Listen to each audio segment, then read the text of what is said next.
Bonjour à tous et bienvenue dans ce nouvel interview Imo2. Aujourd'hui, on va parler homestaging, rénovation, décoration, finition. Et pour ça, j'ai la chance d'accueillir deux expertes, Margot et Aurore, qui vont venir se présenter dans quelques instants. On va voir avec elles tout un tas de sujets qui vont intéresser les professionnels de l'immobilier. On va parler de homestaging, on va voir comment créer des chemins de visite immobilière en créant des points focaux.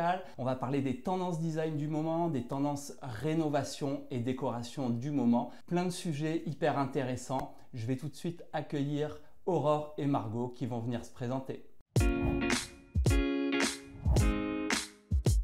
Salut, moi c'est Margot. Salut, moi c'est Aurore. Alors moi je suis ici à Montréal depuis 11 ans maintenant.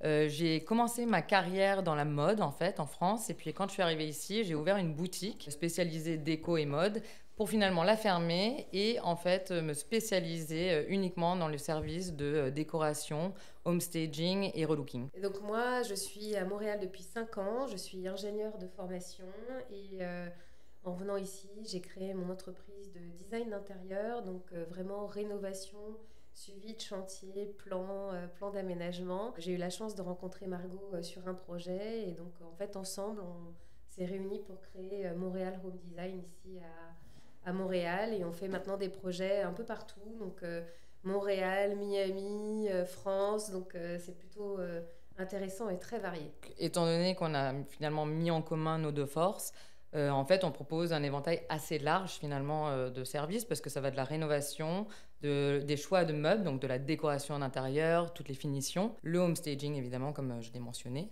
et puis tout ce qui est finition. Quand on dit finition, c'est vraiment accessoiriser en fait les espaces pour leur donner toute leur personnalité, tout le charme. On a des personnes qui nous contactent pour rénover des maisons en entier, donc tout repenser les espaces et on aime ça aussi. Redéplacer, repenser la fonctionnalité des espaces en fonction de qui vit dedans et de comment est-ce que c'est utilisé. Est-ce qu'on a plusieurs enfants? Est-ce qu'on adore recevoir? Est-ce qu'on a des animaux? Enfin voilà. Donc voilà, on dessine les plans pour les demandes de permis. Ici, ça se fait beaucoup au Canada, un petit peu moins en France, mais on a besoin de permis pour rénover son intérieur. En France, c'est surtout l'extérieur qui est concerné. Et puis, on fait la sélection des matériaux pour pouvoir aider les entrepreneurs à réaliser leurs travaux ici. Parfait, mais on va aborder chacun des sujets. Okay. Je vais venir vous interviewer une par une et puis on va faire ça. C'est beau.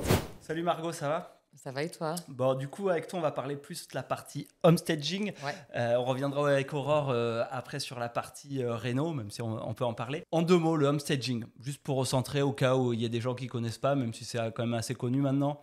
Finalement, c'est la mise en valeur d'un bien immobilier. Donc, en fait, que ce soit pour un espace vide ou meublé, on vient et puis soit en réagence, s'il y a déjà des meubles, pour mettre en valeur chaque espace, soit on meuble carrément un lieu pour pouvoir aider en fait les futurs acheteurs de se projeter dans le lieu et d'avoir un coup de cœur. Ok. On parle souvent de coup de cœur, notamment dans l'immobilier et lors d'une visite immobilière. En quoi justement le homestaging peut aider au coup de cœur? Parce qu'il me semble qu'il y a des petites statistiques intéressantes à ce niveau-là. C'est pas facile de se projeter. Exactement. En fait, déjà, seulement 2% de la population arrive à se projeter dans un lieu. Donc ça fait quand même pas mal de monde qui n'y arrive pas. Ouais. Et puis, il faut savoir aussi que quand de futurs acheteurs visitent, c'est à peu près 90 secondes pour prendre une décision. Okay. Donc, il faut quand même être efficace parce que ça se fait dans l'entrée et peut-être la visite d'une première pièce. Ouais, donc là, en 1 minute 30, la personne sait s'il va potentiellement aller de l'avant ou si elle lâche l'affaire. Exact. Et je pense que ça, on l'a tous fait l'expérience en visitant un bien immobilier. Tu le sais assez vite, en fait, si c'est pour toi ou pas pour toi, quoi. Et si tu as une mauvaise première impression, la visite, après, tu es un peu nuancé, quoi. Exactement. Et c'est là où, finalement, le homestaging permet de venir contrer cet effet-là, parce que parfois, justement, c'est 98% de la population. S'ils arrivent dans un lieu qui est, par exemple, habité par des propriétaires, qui n'est pas bien agencé, les couleurs de murs ne sont pas à tendance, on va dire, et eux, ça se trouve, ils vont prendre la décision comme quoi, non, ils ne feront pas d'offre, alors qu'en fait, l'espace a beaucoup de potentiel. Ouais. Et s'ils le remettaient à leur goût, ils adoraient ce lieu.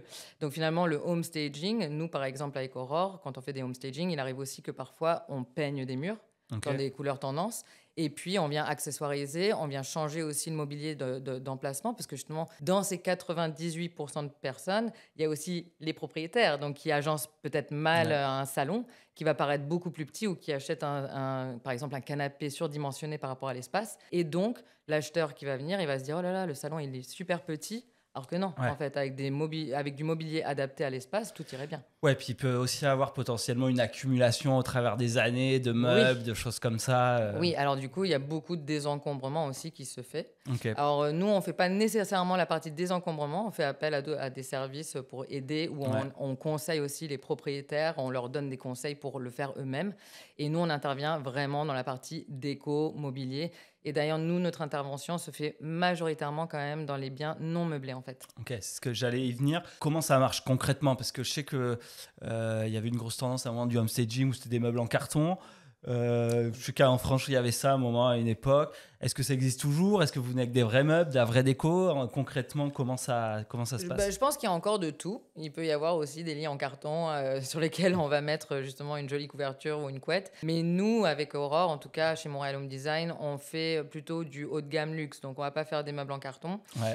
Donc là, pour le coup, on loue littéralement tous les meubles, que ce soit le canapé, le lit, la literie, les tables basses, la salle à manger, enfin vraiment tout, plus tous les accessoires.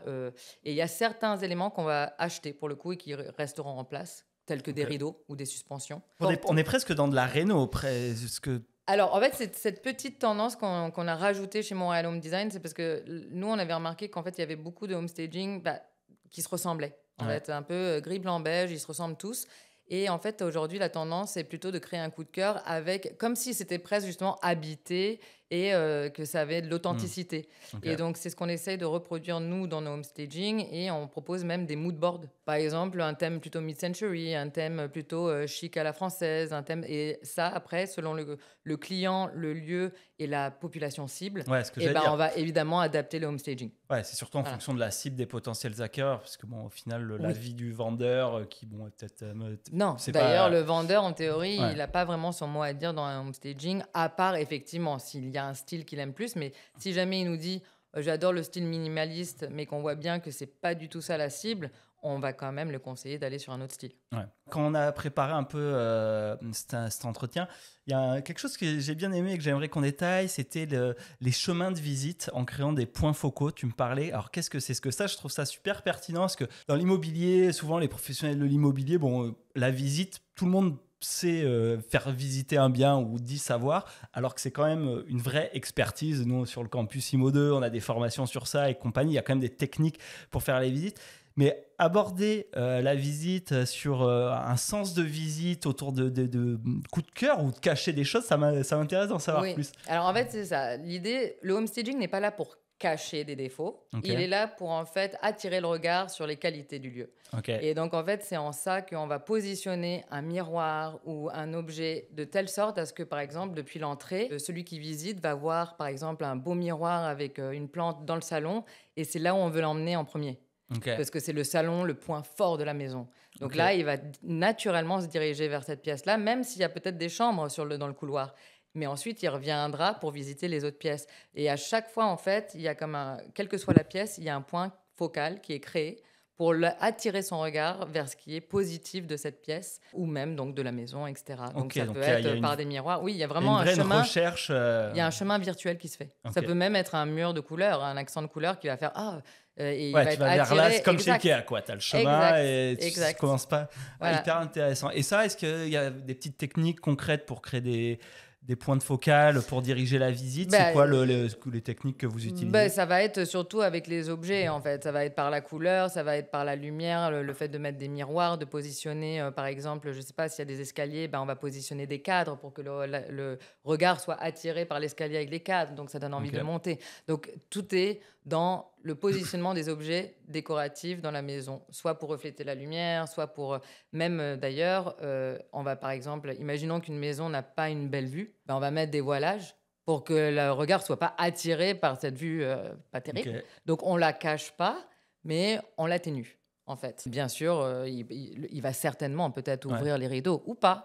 Donc ça, c'est... Voilà. Ouais, mais au moins, il mais focalise en tout pas cas, il sur ça, focalise il tombe pas pas sur dessus. une vue et il focalise plus sur l'ambiance, la déco du lieu, quoi. Ok, donc on valorise avec des points de focale la visite et on atténue certains défauts. Donc là, tu prenais l'exemple de la vue. Est-ce qu'il y a d'autres Alors oui. techniques pour atténuer des défauts? Bah, Une pièce trop petite ou ce genre de choses? Ben ou- voilà, typiquement, nous, on avait le cas pas loft, parce que c'était pas un loft, un condo, en fait, sur 2 étages, qui avait des proportions un peu spéciales au niveau, justement, du salon. Il était un peu trop petit. Et puis même, ils avaient à l'étage une semi-pièce qui donnait sur une très, très belle terrasse. Énorme coup de cœur pour la terrasse, forcément. Mais cette pièce, le monde ne savait pas quoi en faire. Et pareil, le salon était trop petit et ils n'ont pas eu d'offre pendant 1 année Ok. à cause de ça. Et finalement, en choisissant du mobilier bien adapté pour le salon, parce qu'à chaque fois que les gens venaient, ils disaient je sais pas comment, le salon est trop petit, ou qu'est-ce que je fais de cette pièce. Et finalement, nous, on a créé un espèce de bar en haut qui était une prolongation finalement de la terrasse. Ok. Et Genre donc, pool house. exact, ambiance, oui, vraiment comme un bar avec rangement qui donnait sur la terrasse. Et puis après, le salon, on a adapté le mobilier. Et en fait, en 1 semaine, ils ont eu des offres. Ça Ok. faisait 1 an qu'il était sur le marché. Ouais. Donc finalement, c'est des choses assez, simples. Peut-être simples pour des décoratrices. Ouais. Mais ce que je veux dire, c'est que... Ce que j'allais dire, ouais, c'est pas, c'est Non, quand même c'est un pas métier. si simple, tu vois, c'est un de- métier, ouais. évidemment, parce que voilà, sinon ils l'auraient fait tout de suite et finalement ils ont fait appel à nous. Mais ce que je veux dire, c'est que c'est juste de bien penser les espaces et c'est ça qui permet finalement, plutôt que de les dévaloriser, les valoriser. Est-ce que le homestaging, c'est pour tous les types de biens en vente, une certaine typologie? Est-ce qu'il y a une logique, vous, dans votre expérience que vous voyez? Non, ça peut être pour tout le monde. Après, c'est sûr que voilà, il faut savoir que c'est un investissement. Donc, il faut quand même créer cette logique d'investissement et non de dépense. Ouais. Parce que justement, il y a des chiffres qui montrent que quand on investit 1 à 3% dans du homestaging, de la valeur du bien, eh ben, on est capable de récupérer un 8 à 10%. Ok, Donc, de valeur. voilà. Donc, finalement, il faut vraiment voir ça plus comme un investissement à la fois financier, mais aussi de stress et de temps, en fait. Parce qu'il y a beaucoup de propriétaires, justement, qui se retrouvent avec leur propriété sur le marché depuis plusieurs mois, 1 an, qui baissent même les prix, en Ouais. fait. Ils baissent les prix et puis finalement, plutôt que de baisser de 20 000, pourquoi pas investir dans un homestaging qui coûterait d'ailleurs moins cher que ça, normalement, Ouais. et avoir la tranquillité d'esprit et puis le plaisir aussi que Ouais. les visites se passent bien. Ouais, puis même en tant que professionnel de l'immobilier, c'est une façon de valoriser son service auprès Mais du complètement. client vendeur. Ça évite des visites Complètement. inutiles. Enfin, c'est quand même un gain de temps et de productivité Oui. non négligeable, quoi. Oui, vraiment. Ok. Et puis souvent, il y a des homestagers qui font du partenariat avec justement des courtiers où justement il y a un bon fit au niveau que ce soit du style, où il y a une confiance qui se crée.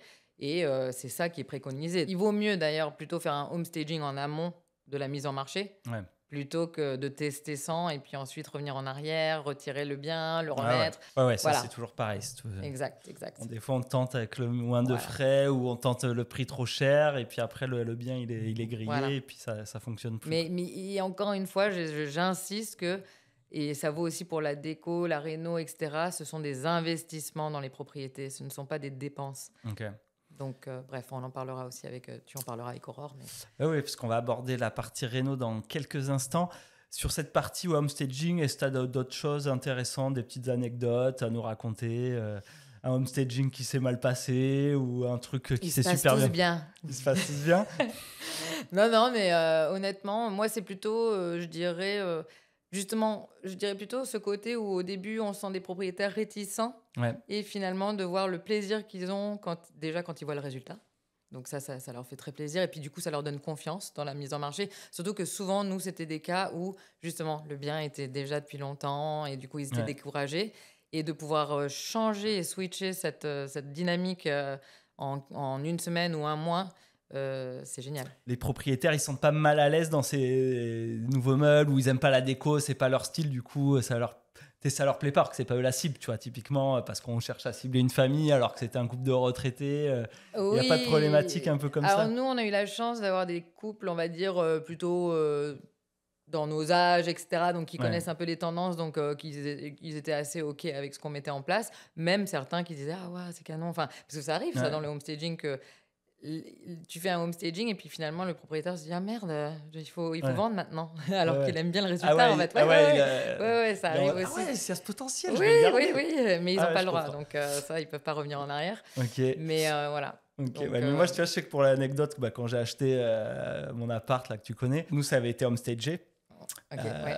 Et tu voyais que les propriétaires, en plus, non, c'était la deuxième visite, bref, ils étaient là et qu'ils n'étaient pas à l'aise dans leur meubles. Ça voyait qu'ils se sentaient plus trop chez eux parce que je pense ça avait vraiment été désencombré, les meubles changés et tout. Et donc, je me rappelle trop de cette dame sur le canapé comme ça où j'étais, ça se voit que elle est pas Ouais. dans son canapé, c'est un truc comme stagé, elle est pas à l'aise. En plus, qu'il y a une vente, tu vois. Ouais. Donc c'était assez marrant, mais bon, ça fitait parfaitement nous avec ce qu'on aimait comme style et c'était le but, quoi. Ouais. Donc ça a fonctionné. Et, Ça a participé. ouais, Ouais. moi on a acheté, on a visité le jour même, le lendemain à midi c'était signé, donc il y a eu un coup de cœur, donc Trop bien. ouais, Mais c'est que ça a marché, quoi. c'est vrai que nous, on fait plutôt du justement non meublé, donc on a moins ces situations de personnes qui savent pas Ah voilà, c'était vraiment où se ça. mettre, mais ouais. Mais on a déjà fait ce cas-là, un cas de figure où c'était vraiment habité. Donc là pour le coup, il y a eu une réelle transformation avec des animaux et tout. Ok. Et honnêtement, en l'espace de... Parce que le home staging, en revanche, oui, il faut savoir que ça va super vite. En gros, nous, quand on visite un bien, grosso modo, 10 jours à 2 semaines après, c'est stagé. Ok. Entre la première visite et le staging. Ok, ouais, donc ça va vite. Et donc là, ça retarde pas la mise en marché qui pourrait être une crainte Non. pour Non. des agents IMO ou quoi. Non, au contraire. Après, il faut que aussi de l'autre bord, il soit réactif. Enfin, Ouais. je veux dire, il faut pouvoir signer le contrat assez vite. Enfin, mais nous, on est très réactifs là-dessus, quoi. Et en tout cas, en 3 jours, on avait peint l'appartement. On avait, ils avaient quitté, enfin, ils avaient retiré les animaux, etc.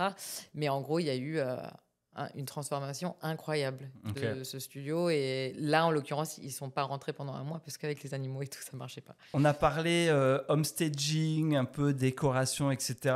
Bien vide, mais il y a une autre typologie de biens qui sont les biens à rénover potentiellement en amont, où il y a besoin de se projeter sur de potentiels travaux, des potentiels rénaux. Ouais. On va parler de ça avec ta collègue. Je te laisse l'introduire. Aurore Dussault. Salut Aurore. Salut Flo. Ça va bien? Ça va et toi? Bon, avec toi, on va parler plus rénovation, espace de vie et surtout un peu des tendances design du moment. Qu'est-ce qui plaît aux gens? Qu'est-ce qui plaît pas? Parce que quand on préparait, il y avait un truc qui m'a interpellé, on va y revenir. Déjà, vous, c'est quoi un peu ta vision, toi, de la rénovation? Qu'est-ce que vous faites concrètement pour vos clients aujourd'hui?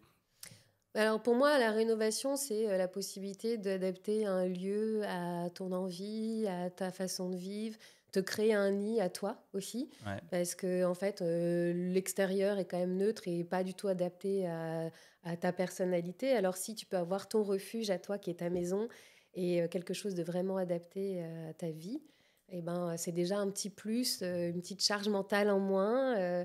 Voilà, il faut que tu aies la possibilité de rentrer chez toi et de faire je suis chez moi. Tu vois, je ne suis plus à l'extérieur. Ok. Voilà. Vous intervenez à quel moment pour les projets de rénovation? Est-ce que c'est pendant la vente, après la vente, en cours ou rien à voir avec la vente de réno traditionnelle? C'est quoi en général le type de mission réno que vous faites? En fait, il y a plusieurs possibilités. On a déjà été contacté par des agents immobiliers et des courtiers, on appelle ça des courtiers ici aussi, pour faire des plans, par exemple, pour un bien qui ne se vendait pas ou avait de la difficulté à se vendre, où il y avait par exemple la possibilité de faire des extensions. Donc là, on fait des plans d'aménagement avec les extensions pour aider en fait l'agent à vendre le bien et à aider les clients à se projeter dans ce bien-là. Donc, on peut faire appel à nous pour des plans comme ça. Ici, au Québec, on a ce qu'on appelle l'inspection du bien immobilier. Et à ce moment-là, on a des inspecteurs qui viennent relever un peu tout ce qui ne va pas, ce qui peut donner des idées a posteriori aux clients de rénover. Parce qu'il rend un rapport, c'est ça? Il donne un rapport sur qu'est-ce qui va pas dans la maison. Ce qui permet aussi de négocier pour l'acheteur souvent. Et nous, on prend en compte ce rapport-là lors de nos rénovations. Alors, après l'achat, le client nous contacte ou l'agent immobilier nous conseille auprès de son acheteur ou de son vendeur pour rénover un bien immobilier dans l'esprit de mettre en vente, par exemple, aussi. Donc, par exemple, voilà, là, aujourd'hui, ça vaudrait le coup de refaire la cuisine parce que si on refaisait la cuisine, on pourrait le vendre 100, 200 000 de plus. qu'avec une cuisine actuelle. Donc ça peut valoir le coup aussi dans une optique d'investissement et dans l'optique où on a le temps de le faire avant la mise en vente. Après, il y a après l'achat, évidemment, de réadapter les espaces pour les nouveaux arrivants. Donc, je veux plusieurs chambres parce que j'ai plus d'enfants. Je veux moins de chambres, mais un bureau. Je veux une cuisine agencée différemment. Je veux rénover tout simplement parce que ça date. Ça a 20 ans. On a l'impression parfois, oui, ça a été fait en 2000, mais aujourd'hui, 2000, ça fait déjà 25 ans que c'est comme ça. Donc, mais on ne se rend pas compte aussi que le temps passe vite et que ça a besoin d'être mis au goût du jour, rénové. Voilà. Souvent, quand on parle immobilier, valorisation du bien pour monter le prix, etc., donc on pense à la cuisine et à la salle de bain où on dit qu'il y a toujours des leviers à la revente. Est-ce que... Donc, il peut y avoir une rénovation intégrale d'une cuisine ou d'une salle de bain, mais il y a d'autres techniques. Il y a d'autres techniques. Tu peux nous en parler un petit peu ? Alors ça, on en fait de plus en plus, nous, avec Margot, des relookings. En fait, on a des cuisines qui sont en très bel état, en bois, mais en bois ancien, un peu passé. Et en fait, juste en les repeignant, on peut donner un coup de peps, un coup de moderne à ces cuisines sans forcément tout arracher et tout rénover.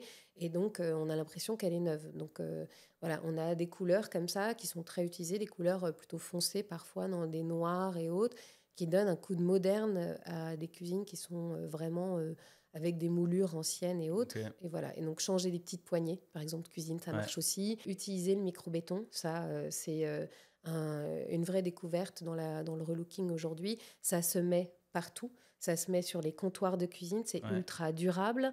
C'est ultra solide, surtout aussi, même pour cuisiner, pour poser des plats. On l'utilise pour les salles de bain où on recouvre tous les carreaux. Donc, par exemple, aussi, même dans les cuisines, ce qu'on appelle les backsplash. Genre, j'ai de la vieille faïence, je peux recouvrir en micro-béton. Tu choisis la couleur que tu veux aussi. C'est ultra fin. Donc, dans les salles de bain, aujourd'hui, on recouvre tout comme ça. Ça me permet même aussi d'ouvrir ta porte de douche. C'est pour te montrer à quel point c'est fin. Et ça recouvre impeccablement tout. Le gros avantage, après, c'est qu'on passe d'une salle de bain où, par exemple, des carreaux sont un peu vieux, avec des joints un peu jaunis. Là, il n'y a plus d'histoire de joints, il n'y a plus rien. Donc, ça donne un look un peu méditerranéen grec. Je ne sais pas si tu vois le style, de recouvrir tout ça. Ce qui est très à la mode en plus, quand on voit les trucs de déco, Instagram et compagnie. J'ai l'impression que c'est hyper à la mode. Les sols en époxy aussi, ça se recouvre en fait. Donc, tu n'as pas besoin d'arracher. C'est plus vrai que la cuisine ou la salle de bain, il faut tout raser, tout refaire à neuf. Il y a quand même des techniques maintenant pour arriver à réduire la facture tout en profitant de la valorisation immobilière que ça apporte. Tout à fait. Changer un meuble vasque, c'est pas compliqué. Et en fait, rien que ça, ou changer un miroir et la lumière qu'il y a dessus, ça donne tout de suite un nouveau look, quoi. Et est-ce que c'est plus pour donner un ordre de grandeur entre rénover, je sais pas, une cuisine à 100% versus faire un relooking, on parle de quel ordre de grandeur en termes de prix 1x5. Ce serait 5 fois plus cher de tout rénover, refaire. C'est ça, tout à fait. C'est hyper avantageux. Hyper. Ensuite, sur les autres tendances, en dehors du relooking, salle de bain, cuisine, qu'est-ce que vous rencontrez régulièrement au niveau des demandes ou au niveau de vos recommandations ? Est-ce qu'il y a un peu des tendances fortes ? Alors, c'est peut-être très lié au marché de Montréal, mais on a plusieurs clients qui nous disent, on a cherché à se reloger, on a acheté notre bien immobilier il y a maintenant 5 ou 6 ans, et en fait, les prix ont tellement monté qu'ils préfèrent finalement rénover l'appartement dans lequel ils sont aujourd'hui parce qu'ils ne trouvent pas sur le marché quelque chose qui leur convient. Et puis en fait, même si ça ne leur convient pas complètement, il faudrait faire des travaux. Et aujourd'hui, les prix de l'immobilier ont explosé ici et ils préfèrent rénover leur bien actuel. Donc ça, c'est une nouvelle tendance qu'on voit de plus en plus. Et ça se traduit par quoi après concrètement ? Ils ouvrent, ils font quoi On repense le plan au complet, donc on rénove tout.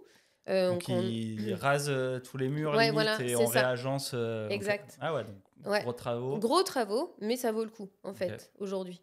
Ça vaut le coup plutôt que de se reloger et de vendre le bien actuel parce que les biens sont bien en soi, mais ils sont peut-être plus adaptés à la façon de vivre. J'ai eu 1 ou 2 enfants, du coup mon appartement ne me convient plus, mais je trouve pas autre chose. Mais en fait, on va repenser le plan de ton appartement et puis on va le garder. Donc ça se fait où on fait des extensions, ça arrive aussi de temps en temps. Et puis, la tendance aujourd'hui, c'est de vivre dans des espaces un peu plus ouverts, donc décloisonnés, Avoir des cuisines ouvertes sur une salle à manger et un salon. Possiblement ajouter aussi des verrières, ça on le fait beaucoup, parce que en fait, ça permet de faire circuler la lumière. On voit beaucoup de biens immobiliers aujourd'hui qui sont mitoyens. Donc, on a de la lumière à l'avant et à l'arrière de ces biens immobiliers.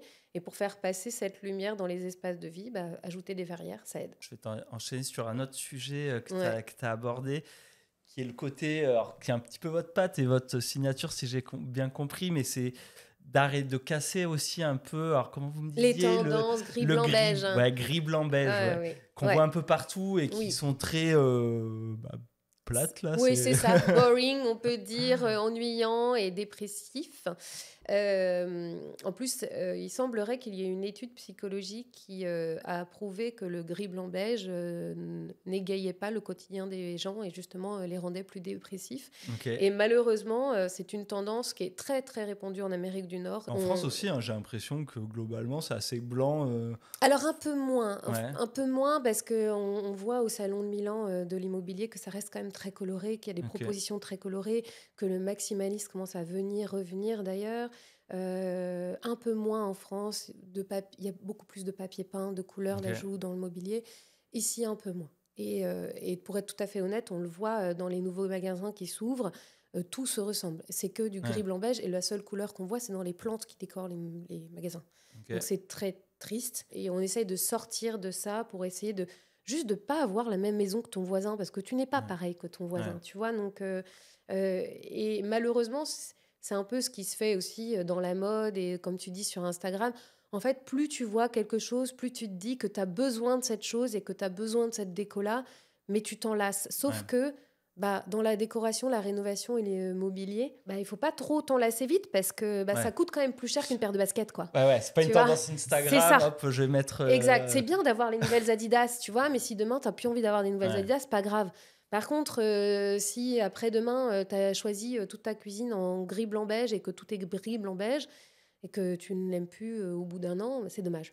Tu vois. Alors que j'aurais tendance à penser que plus, en fait, de mettre quelque chose de plus neutre, je vais moins m'en lasser que si je mets un mur bleu ou jaune, tu vois. Oui. Je pense qu'il y a une crainte des gens aussi de se dire, ah ouais, mais est-ce que je vais encore l'aimer, ce jaune ou, oui, clairement. Alors, pour tout ce qui est peinture et autres, c'est pas grave si tu te trompes, en fait. En vrai, Pour les cuisines, on reste dans ce qu'on appelle les tendances, en fait, naturelles. Donc, ce que tu peux retrouver dans la nature et dans les couleurs de la nature, tu peux l'appliquer chez toi. Là, par exemple, ici, tu as du bois, tu as du noir, tu as du vert. Ça perd pas en tendance, en fait. C'est des choses que tu retrouves dans ton quotidien. Tu vois, la nuit est noire, le ciel est bleu. Enfin, voilà, tu vois, c'est des couleurs qu'on retrouve régulièrement. On s'inspire de la nature. On s'inspire de la nature et il y a peu de chances que ça perde en tendance et que tu t'en lasses, quoi. Voilà. Après, dans le mobilier et dans la déco, amusez-vous, quoi. En vrai, soyez un peu plus excentrique, mélangez les styles, ne prenez surtout pas un set complet qu'on voit en magasin. Parce qu'il n'y a pas plus impersonnel, en fait. On n'est pas dans un showroom, quoi. Et ça, on le voit tout le temps, en fait, des clients qui se disent j'ai acheté le canapé avec les fauteuils, avec la table basse, vu comment c'était agencé, ça m'a plu. Ah ouais, ils achètent vraiment la page magazine, ils prennent complet, tout le kit. Voilà, les tables de chevet qui vont avec la commode, non, en fait. Justement, casse ces styles-là, essaye de changer, mets un tableau ancien avec une commode moderne, ça donne du peps, c'est beau. Casse tes luminaires, arrête de faire j'ai mis une lampe là, donc je mets une lampe là. En fait. Et la même, en plus, c'est le pire, ça. Genre, justement, essaie de donner un peu de personnalité, de donner du charme en cassant. Ouais, c'est pas un appart témoin ou un Airbnb où maintenant ils se ressemblent tous. Les Airbnb d'investisseurs, c'est tous les mêmes. Tous. Ils sont passés les plans carrelage les moins chers, les trucs, ils se ressemblent tous. Voilà. Il y a des choses comme ça qu'on fait pas qui font que ton intérieur fait plus cheap, justement parce que tu as pris des sets comme ça complets et moins personnalisés. En fait, on dit toujours ce que proposent Aurore et Margot, c'est trop cher, c'est trop luxe. Pas du tout, en fait. C'est juste bien pensé, bien réfléchi. Et on a l'impression que c'est plus haut de gamme, mais ça ne l'est pas tant, en fait. C'est un peu comme quand tu t'habilles. Tu peux avoir un jean Zara et un t-shirt blanc classique. Après, tu ajoutes 2-3 accessoires. Ouais, c'est qui ça. te En rendent fait, plus c'est les chic. accessoires qui Mais vont ouais, faire la différence. exact. Ok. C'est tout ça. Et ça, justement, parce que je suppose, bon, je fais un point avec le homestaging, mais c'est Ouais. aussi quelque chose qu'on peut faire en amont sur le homestaging, de rajouter de l'accessoire, je suppose, Ah oui. assez vite. Ah bah oui, il faut personnaliser, il faut ajouter des petites choses qui traînent, mais pas trop, parce Ouais. qu'il ne faut pas que ça fasse encombrer. Mais c'est l'histoire du point focal que Ouais, mentionnait c'est quoi Margot. les accessoires, les must-have là, de Les plantes, les miroirs, les lampes, plantes, miroirs, lampes? tapis, Ok. coussins. Je pourrais en trouver plein en fait. Livres de cuisine, livres, petites serviettes, petits vases, petits bibelots aussi, les Ok. tableaux. Ok, ouais, donc toutes ces petites choses qui viennent un peu égayer Ouais. le quotidien. Et ça, vous, comment ça se traduit quand vous faites une prestation sur la partie justement accessoires, enfin déco? C'est vous qui allez chiner, aménager, comment ça Ouais. se passe? Bah, on a notre petit stock à nous et puis après on a plein de partenaires qu'on utilise. Donc ça nous permet aussi de varier les tendances et varier les styles. Ouais. Donc ça c'est top. Et puis tout ce qu'on positionne souvent dans les biens immobiliers vides par exemple est neuf. Donc si par exemple on a des clients qui aiment ou quand ils visitent la maison ils se disent oh, c'est hyper bien décoré, etc. L'agent ou le courtier immobilier pour leur dire bah, si vous voulez vous pouvez aussi acheter les meubles. Donc ça leur évite après la charge mentale de se Ok. dire bah, comment je vais aménager cet espace? Là, c'est joli, mais avec mes meubles, est-ce que ça irait ou pas? Regarde, c'est fait Ah pour oui, il toi. peut acheter Il peut tout le acheter. mobilier. Et Ouais. comme il y a des hôtels qui font ça, tu peux acheter Ouais. le mobilier dans certains hôtels, j'ai déjà vu ça. Ah ouais, je ne connaissais Ok. pas ça. Mais c'est top. Ben, ok, donc ouais, le homestaging, vous mettez les accessoires et si ça plaît au client, c'est carte en main. Moi, je prends les meubles, les accessoires, j'emménage demain, quoi. Ah, Exact. c'est cool ça. C'est ça. Ok. Est-ce qu'il y a d'autres choses sur la réno que tu voulais aborder? Est-ce qu'il y a des choses qu'on aurait oubliées? Moi, je pense tout simplement que faire appel à un designer ou un architecte d'intérieur, c'est déjà t'enlever une charge mentale. Un peu comme le homestaging, il faut le voir comme un investissement parce que nous, on va t'optimiser ton bien immobilier pour que ce soit agréable pour toi, mais surtout pour que tu gagnes quand même au final, à la fin, tu vois. Si toi, tu nous dis, ah, il faut absolument que je rénove toute ma cuisine, on va te dire peut-être pas, en fait. Ouais. Peut-être que juste la relooker, ça suffira à ce que tu sois bien, à ce que ce soit durable et à ce qu'un jour, quand tu revendes ton bien immobilier, dans 3 ans, dans 5 ans, dans 10 ans, eh ben, tu récupères ton argent et que ça vaille le coup, tu vois. Ok. Donc, moi, je le verrais plus comme ça, c'est qu'on n'est pas juste là à faire des dessins et à choisir des tableaux, on a quand même un œil expert, ça fait plusieurs années qu'on le fait, on a eu plusieurs chantiers, on réinvente pas la roue à chaque fois. Ouais. Voilà, donc je pense que c'est la seule chose que je dirais sur la rénovation, faites confiance à vos designers et engagez-en un, ça vous évitera de perdre votre temps à renvoyer votre canapé parce que finalement il était trop grand, trop petit, mal agencé, voilà, je pense que c'est plutôt ça. Mais merci beaucoup. Et de rien. À bientôt Aurore. Merci. Et puis je vais suivre de près ce que vous faites. Bah, et nous également. Margot, un petit mot de la fin pour conclure cette interview. Alors, moi, niveau homestaging, ce que je dirais surtout, c'est en plus d'être très professionnel, on est plutôt sympa et ça ne vaut pas grand-chose que d'organiser une consultation pour vraiment permettre le développement du homestaging auprès des clients. Je parle là pour les courtiers. Et surtout aussi, c'est très important, ça je ne l'ai pas mentionné tout à l'heure, mais ce n'est pas au courtier de payer un homestaging. Donc nous, en fait, si on organise une consultation avant la mise en marché avec le courtier, ça va nous permettre aussi de l'aider à convaincre les propriétaires d'effectuer ce homestaging pour finalement optimiser et favoriser la vente du bien. Super, merci Margot. Et toi Aurore, petit mot de la fin aussi? Un petit mot de la fin, je dirais que lorsqu'on rénove et lorsqu'on repense à un bien immobilier, une fois l'avoir acheté, pensez aussi à la circulation de l'énergie et au feng shui. Comment est-ce que justement votre maison peut être votre refuge? Alors ça peut paraître un peu gnangnan de dire ça comme ça, mais au final je pense que ça aide à la sensation de bien-être et à enlever cette charge mentale justement quand on rentre chez soi. Parfait, merci beaucoup. À Merci. bientôt et bon Merci. courage pour la suite. Et Merci. toi, Elsie.